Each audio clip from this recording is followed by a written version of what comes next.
সুন্নি মুসলমান ও শিয়া মুসলমান সম্পর্কে জানতে চাই, এ ধরনের মুসলমানদের সম্পর্কে মৌলিক ধারণা পেতে চাই।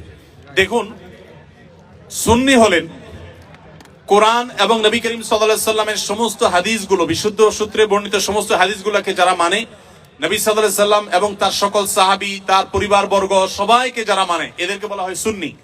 গোটা পৃথিবীতে বেশিরভাগ মুসলমানই সুন্নি, আমরা সবাই সুন্নি আলহামদুলিল্লাহ।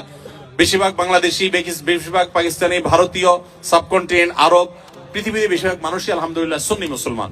এবং সুন্নি মুসলমানদের বৈশিষ্ট্য হলো তারা কোরআনকে এবং সুন্নাহকে অনুসরণ করে, সুন্নাহ অনুসরণ করার জন্য সুন্নি বলা হয়।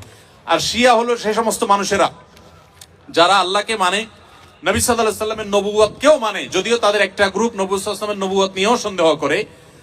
আর এর পাশাপাশি তারা শুধুমাত্র নবী পরিবারের সদস্যদেরকে মানে, সাহাবীদেরকে তারা মানে না, বরং সাহাবীদের সাথে শত্রুতা বিদ্বেষ তারা জ্ঞাপন করে, লালন করে। তো এই কারণে তারা শিয়া এবং আলাদা হয়েছেন। শিয়ারা তারা বিভ্রান্তির দিকে আছেন। শিয়া পন্থাটা বিভ্রান্তির পন্থা, এটা হেদায়েত এবং সত্য থেকে বিচ্যুত। নবী করিম সাল্লাল্লাহু আলাইহি সাল্লাম বলেছেন, আমার পরে তোমরা আমার সুন্নত, আমার খলিফাদের সুন্নতকে আঁকড়ে ধরবা। নবীর সুন্নত এবং আদর্শ যদি কেউ আঁকড়ে না ধরে, সাহাবীদের যদি আদর্শকে কেউ যদি ইগনোর করে, সে কখনো ভালো মুসলমান হতে পারে না। এজন্য আমাদেরকে সতর্ক থাকতে হবে এবং ভালো মুসলমান হতে হলে অবশ্যই কোরআন এবং সুন্নাহ উভয়টাকে অনুসরণ করতে হবে। শিয়াদের মধ্যে কিছু কিছু গ্রুপ আছে যারা বিভ্রান্ত, পরিপূর্ণ ইসলাম থেকে তারা বাহির হয়নি।